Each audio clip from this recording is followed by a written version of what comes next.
Баршаңызға сәлем, менің YouTube каналыма қош келдіңіз. Каналыма тіркеліп, лайк басып, комментарий жазуды ұмытпаңыздар. Бүгін біз осындай пышный булочки пісіреміз. Ол үшін ең алдымен сүтімізді құйып, үстіне қантымызды саламыз. Және осыны орташа отта ысытып, қанты ерігенше жылытып аламыз. Міне біздің қантымыз толықтай еріді. Осының үстіне 10 грамм дрожжымызды саламыз. Бір араластырып болып, дрожжымыз толық ерігенше бетін жауып қоямыз.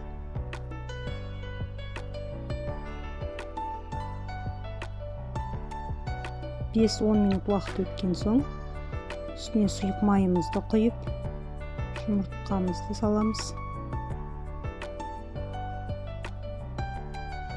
Және де тұзымызды салып, барлығын жақсылап араластырып аламыз. Енді осының үстіне ұнымызды саламыз.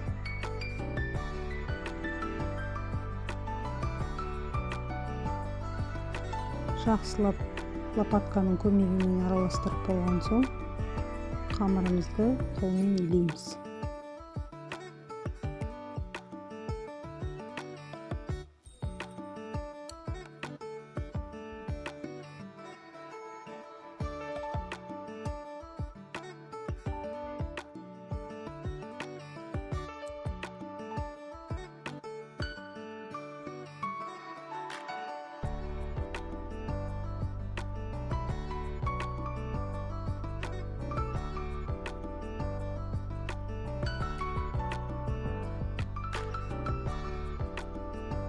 Міне біз қамырымызды илеп болдық. Енді осының бетін пищевой пленкамен жауып, ашығанша жылы жерге қоямыз. Міне біздің қамырымыз толықтай ашып, 2-3 есе көтерілді.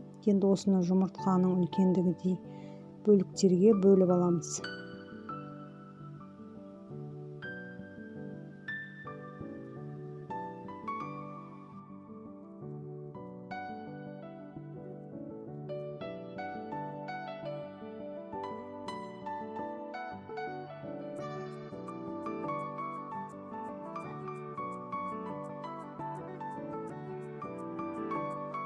Міне қамырларымызды бөліп алдық.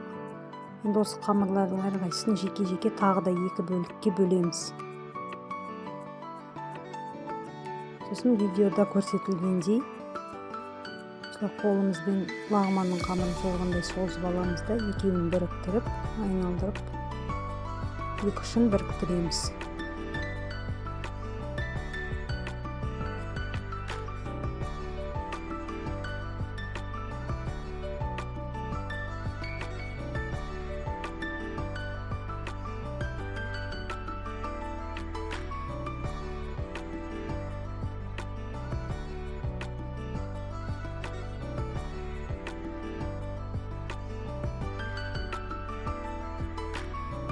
Міне біз барлығын істеп болдық. Енді осыны пештің ішіне салып қоямыз 30-45 минутқа.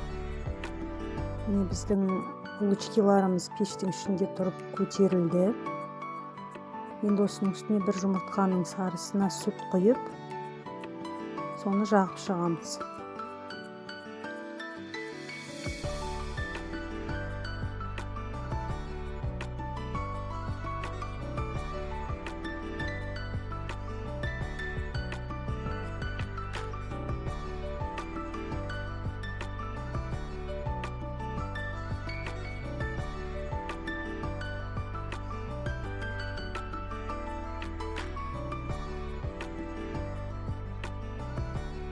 Мен үстіне мак сеуіп шықтым.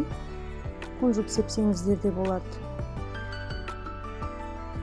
Енді осыны алдын ала ысытылған 180 градус пешке саламыз. Міне біздің булочкилар осындай әдемі болып, қып-қызыл болып пісті. Сіздер де жасап көріңіздер. Өзіңізге және отбасыңызға ұнайтынына сенімдімін.